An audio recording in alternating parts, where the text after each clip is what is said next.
Pemirsa, 6 orang ditemukan tewas serta 5 lainnya luka-luka di sebuah rumah di kawasan Pulau Mas, Jakarta Timur, Selasa pagi. Untuk mengetahui perkembangan penyelidikan dan kondisi korban luka-luka saat ini, sudah ada reporter Tezar Aditya dan juru kamera Yanuar Ramansyah di lokasi kejadian di Pulau Mas, Jakarta Timur, dan juga Erik Himawan, serta juru kamera Nova Maulana di Rumah Sakit Kartika, Pulau Mas. Kita ke Tezar terlebih dahulu yang saat ini sudah berada di Pulau Mas, di mana Tezar, apakah sudah ada perkembangan penyelidikan dari polisi sejauh ini? Ya, Liza, memang hingga saat ini polisi belum ada rencana untuk melakukan olah TKP lanjutan. Sejak semalam memang olah TKP sudah dihentikan dan juga alat bukti sudah dikumpulkan oleh pihak kepolisian. Namun tadi ketika kami menanyakan kepada Kapolsek Pulau Gadung, ya tidak menjabarkan apa saja yang kemudian diamankan dari olah TKP semalam. Namun hingga saat ini belum ada rencana akan melakukan olah TKP lanjutan. Dan meski demikian, Eliza, memang hingga saat ini juga rumah dari Dodi ini masih dipasangi garis kepolisian, begitu juga dengan penjagaan Eliza yang saat ini juga masih ada petugas yang berjaga sekitar 10 orang di luar dan juga 10 orang di dalam. Ini dari Polsek Pulau Gadung. Sementara memang info yang kami dapat juga salah satu yang diamankan adalah terkait dengan CCTV. Jika kemarin informasinya adalah ada rekaman CCTV yang hilang, tadi Kapolsek di Pulau Gadung ini mengatakan bahwa ada sebenarnya yang diambil ini bukan dekodernya tapi power supply-nya, sehingga bisa jadi, Eliza, ini ada kemungkinan bahwa rekaman CCTV ini masih bisa ditelusuri, namun ini butuh konfirmasi lanjutan karena pihak Kapolseknya juga belum dapat memastikan 100% terkait dengan informasi ini.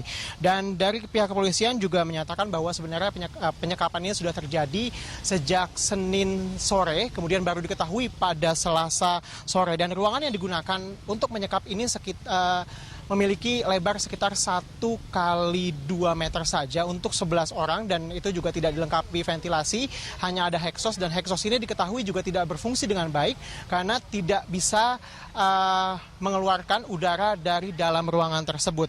Sementara itu memang hingga saat ini 3 jenazah dari keluarga Dodi Triyono ini sudah dimakamkan, tadi sempat dimandikan, kemudian juga disolatkan di masjid di kawasan ini, kemudian dimakamkan di TPU Tanah Kusir. Sementara 3 jenazah lainnya juga sudah dikembalikan kepada keluarga masing-masing. 3 jenazah lainnya memang seperti kita ketahui bahwa 2 diantaranya merupakan supir dari keluarga Dodi, sementara 1 lainnya ini merupakan teman dari anak Dodi Triyono. Dan pihak kepolisian juga menyatakan otopsi juga sudah dilakukan, masuk juga visum juga sudah dilakukan kepada korban yang saat ini masih dirawat di Rumah Sakit Kartika. Diketahui, Eliza, yang menarik memang Dodi ini sebenarnya baru tinggal di rumah ini sejak 1,5 tahun terakhir. Sebelumnya Dodi memiliki rumah pertamanya yang tidak jauh sebenarnya dari sini, yaitu di Pulau Mas Residence, dan itu sudah bertahun-tahun. Kemudian Dodi memutuskan untuk pindah ke rumah keduanya ini sekitar 1,5 tahun yang lalu. Dan kami sempat menanyakan kepada pihak warga di sini apakah kemudian pengamanan di sini memang tidak ketat, karena memang ketika kami masuk ke kawasan ini ada penjagaan-penjagaan tertentu. Memang warga sendiri menyatakan sebenarnya pengamanan sendiri sudah ketat, ada yang patroli juga, ya Liza. Tapi karena Dodi ini diketahui sebagai ketua RT, dan biasanya ketua RT ini sering membuka rumahnya untuk warga yang melakukan administrasi. Ini juga kemudian warga tidak ada yang curiga ketika ada orang asing yang berada di rumah Dodi pada saat itu. Kemudian juga selain itu juga faktor lainnya adalah di depan rumah Dodi ini merupakan jalan raya yang biasanya memang cenderung cukup ramai pada hari-hari biasanya. Eliza. Baik, Tezar, terima kasih untuk informasinya. Kini kita akan menuju Erik Himawan yang saat ini berada di Rumah Sakit Kartika, Jakarta Timur. Erik, bagaimana dengan kondisi terakhir korban yang selamat saat ini di Rumah Sakit Kartika, Pulau Mas? Ya, Eliza Hasan, saat ini kondisi korban selamat yang saat ini sedang mengalami perawatan di Rumah Sakit Kartika Pulau Mas ini sudah berangsur-angsur membaik. Informasi yang kami dapatkan, kelima korban saat ini sudah siuman, namun masih terus menjalani perawatan. Dari informasi yang kami dapatkan juga seluruh korban mengalami trauma yang cukup dalam. Dan sementara itu, Eliza, tadi sekitar pukul 8 pagi, salah satu korban selamat, yaitu dengan nama Zanet Kalila Azaria, ataupun biasa disapa dengan Zanet, itu adalah salah satu anak dari Dodi Triyono yang memang saat ini selamat, itu sempat keluar dari rumah sakit untuk menjalani prosesi pemakaman dari sang ayah, dan saat ini juga sudah diizinkan oleh pihak rumah sakit untuk melihat bagaimana prosesi pemakamannya. Sementara itu 5 menit yang lalu Zanet baru saja tiba di Rumah Sakit Kartika Pulau Mas ini, namun tidak memberikan keterangan apapun ke awak media. Dan Eliza, dari kelima korban itu diantaranya adalah Emi yang berusia 41 tahun yang juga merupakan asisten rumah tangga dari Dodi Triyono,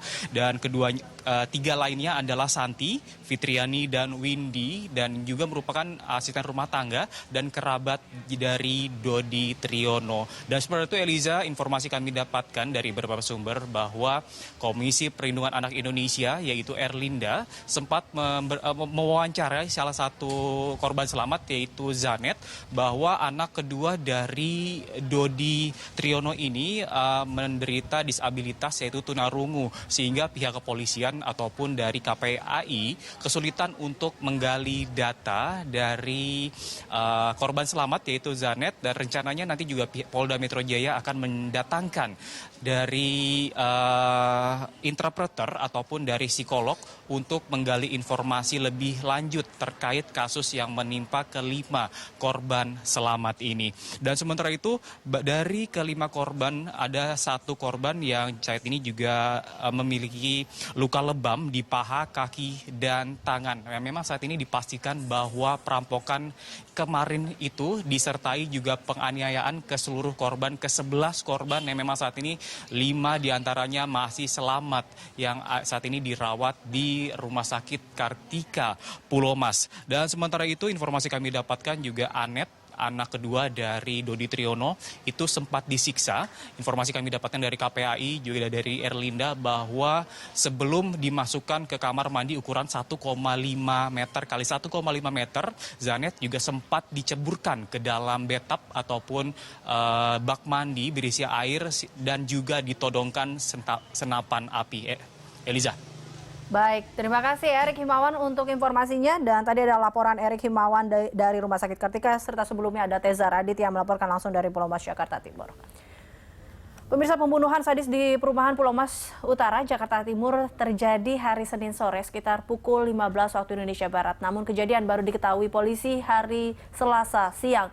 Berikut kronologi peristiwa pembunuhan.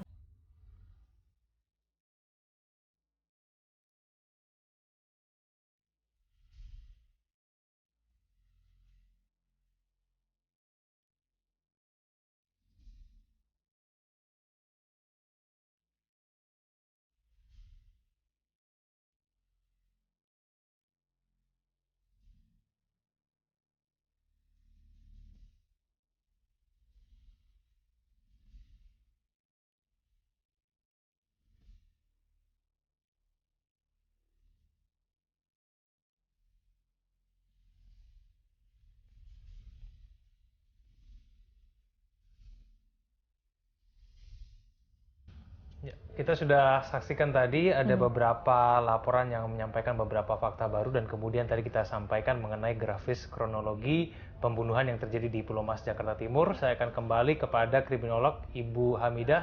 Ibu Hamidah, selamat siang, masih bersama kami ya? Iya, iya. Ya, baik.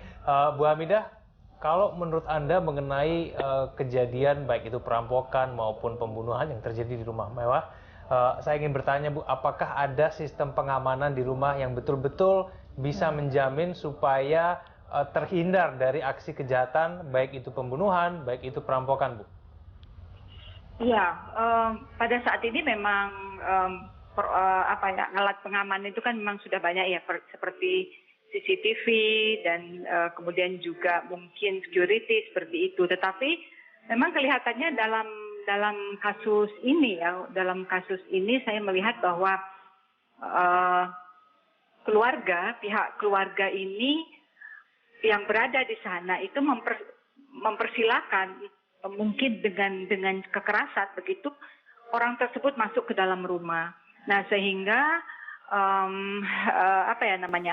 alat tadi itu mungkin tidak berfungsi karena sudah lebih dulu dirusak misalnya seperti itu. Cuman memang saya juga sempat bertanya ketika pelaku ini datang, kemudian dia bertanya mana tuan rumahnya, lalu mengatakan menunjuk. Itu kan ada waktu yang cukup untuk melakukan misalnya meminta pertolongan, tetapi mungkin situasi saat itu mereka sedang berada dalam ancaman kekerasan sehingga tidak dilakukan gitu.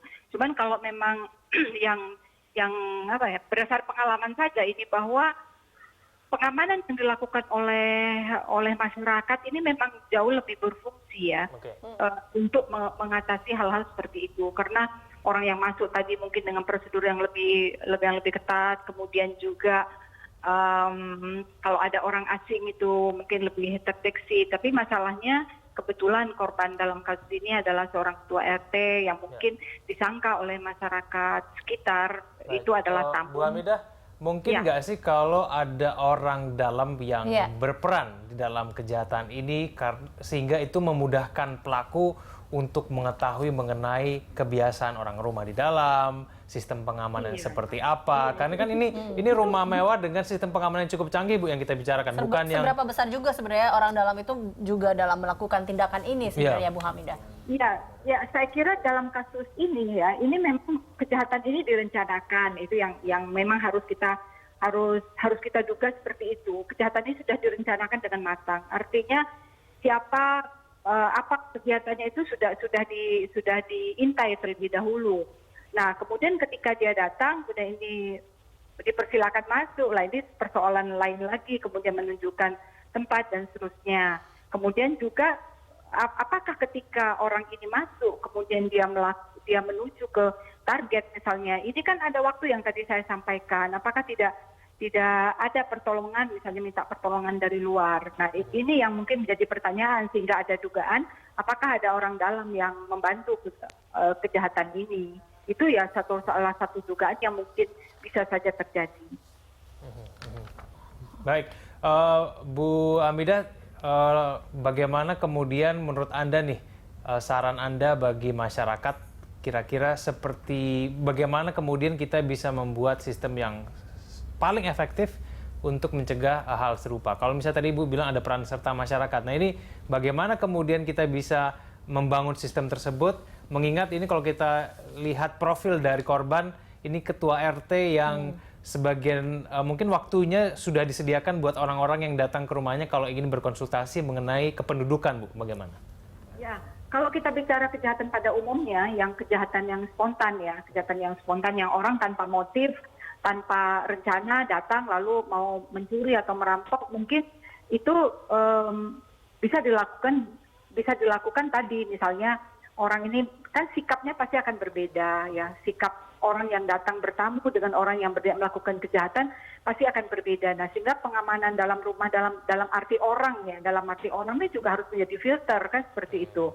Tetapi dalam kasus Pulau Mas ini saya melihat bahwa ini karena ini merupakan kejahatan yang terencana, ya akhirnya apa yang sudah disiapkan sebagai pengamanan di rumah ini juga dapat dilemahkan. Nah, kalau misalnya hal yang paling efektif, kalau saya melihat memang peran serta masyarakat itu dalam pengertian bahwa masyarakat ini juga harus peduli dengan apa yang terjadi pada tetangganya gitu. Jadi kalau ada orang masuk, kemudian orang asing, kemudian juga secepat mungkin ini masyarakat melihat. Tetapi saya tidak tahu pasti bagaimana lokasi yang kejadian ini, apakah di sana memang sangat sepi, rumah dengan satu rumah mungkin sangat tertutup, dengan jarak security juga cukup jauh misalnya, sehingga lepas dari perhatian masyarakat bisa saja mungkin sehingga memudahkan bagi pelaku untuk menyelesaikan perbuatannya.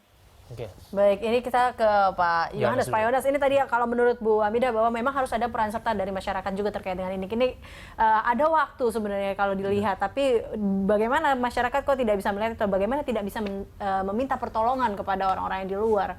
Memang karakteristik pemukimannya itu sangat tidak memungkinkan untuk bisa mereka saling berkomunikasi kan. Karena kecenderungan dalam bentuk pemukiman seperti begini, ada rasa individualis dari masing-masing rumah, tidak sama dengan pemukiman yang ada di kampung ya. Kalau di kampung kan tetangga bisa saling memperhatikan. Ya. Kalau kita ambil contoh umpamanya seperti di Amerika ada satu konsep yang namanya neighborhood watch crime. tetangga ikut aktif di dalam mengamati ada pelaku. Contoh umpamanya, kalau tetangga sebelah melihat ada orang yang lalu lalang yang tidak itu, dia tanya, curigakan, dia telepon ya kan. Nah, kalau kita lihat bentuk dari pemukiman yang ada ini memang klaster ya, ada sistem pengamanan. Hanya saja makin tinggi temboknya, makin banyak ini, kemungkinan besar bahwa rasa aman dari orang dalam itu untuk seperti itu, dan tetangga melihat mind your own business ya kan, biar aja karena udah sangat terlalu canggih ya kan. Contoh juga bisa kita lihat yang terjadi di Pondok Indah itu kan, karena kalau kita lihat tembok-tembok ya yang ada itu ya. Jadi kerasaan aman padahal itu hanya standar dasar. Standar yang paling baik itu adalah harus dikombinasikan dengan seperti tadi, neighborhood watch crime, artinya antara tetangga, baik juga pembantu itu bisa saling mengamati ya kan. Berarti dengan tembok yang tinggi besar CCTV tidak itu menjamin, tidak menjamin. Nah, pengalaman yang ada di Pondok Indah itu juga karena pembantu juga sadar ya kan. Yang kemudian pembantu juga kalau tidak salah memberikan reaksi apapun juga, sehingga orang bilang wah ini ada sesuatu yang tidak beres yang terjadi di dalam rumah itu. Jadi memang yang harus dibangun itu adalah kesadaran dari komunitas, khususnya komunitas dari pemukiman yang boleh katakan sebutkan ya tanda kutip elit ya, karena elit, bahwa kepedulian antara tetangga juga harus mesti dilakukan. Tetapi kalau lihat posisi rumah itu, dia kan berada di jalannya sepi, tapi yang lihat yang lain agak jauh, dan memang kalau kita Eli dan Kevin ke sana bisa lihat di daerah Pulau Mas itu rumah-rumahnya besar tapi jauh dengan tetangga yang kemudian tidak bisa untuk bisa melakukan. Baik, saya akan terakhir kepada Ibu Hamidah sebelum kita menutup telepon ya dengan Bu Hamidah. Bu Hamidah, mungkin Anda punya analisa tersendiri kalau ini memang pembunuhan terencana, kenapa kemudian pelaku ini menyisakan 5 orang yang masih hidup, Bu. Kalau misalnya memang dia berniat untuk melakukan pembunuhan berencana dan dia ingin kabur dengan lebih mudah gitu ya. Ini kenapa kok ada 5 orang yang dibiarkan hidup ini, Bu? Ya, mungkin faktor lainnya mereka kehabisan waktu ya. Jadi mereka sudah menyelesaikan target, kemudian mereka coba menghabisi saksi di situ, dan tiba-tiba mereka bertemu dengan masih ada orang lagi, tetapi mereka sudah kehabisan waktu. Karena tentu ya, pasti mereka juga akan memiliki rasa khawatir, was-was, dan seterusnya. Nah, sehingga kemudian dia tidak melakukan kekerasan atau penganiayaan lebih lanjut, tapi hanya memasukkan saja ke sana. Seperti itu, kalau saya melihatnya seperti itu, karena pasti mereka juga merasa khawatir atau sudah melihat bahwa akan ada sedikit mungkin orang di depan dan seterusnya begitu, sehingga rasa ketakutannya untuk segera meninggalkan tempat. Oke, baik Bu Hamidah, terima kasih telah bergabung sama kami di program Last Talk. Selamat siang Bu Hamidah. Ya, selamat siang Mas Kevin, Mbak Eliza. Baik, kita akan lanjutkan perbincangan selanjutnya masih mengenai kejahatan intai pemukiman usai jeda pariwara. Pemirsa tetaplah bersama kami.